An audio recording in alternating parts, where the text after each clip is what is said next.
Disease होने की एक वजह है बॉडी का इंटरनल और एक्सटर्नल एनवायरनमेंट को समझ ना पाना। एक क्योर है ऑब्स्ट्रक्शन को रिमूव करना, जिसकी वजह से बॉडी हील नहीं कर पा रही है।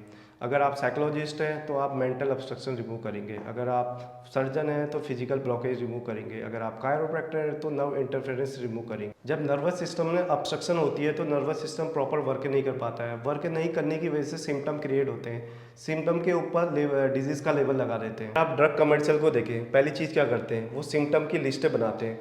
Do you have neck pain, do you have back pain, do you have inflammation, बहुत सारे सिम्टम की लिस्ट बनाएंगे और आपसे बोलेंगे आपको ये कंडीशन है। अब आपके ऊपर एक ब्रांड लग चुका, देख के आपके माइंड में चलेगा ये सारे सिम्टम आपको हैं और आपको ये कंडीशन है।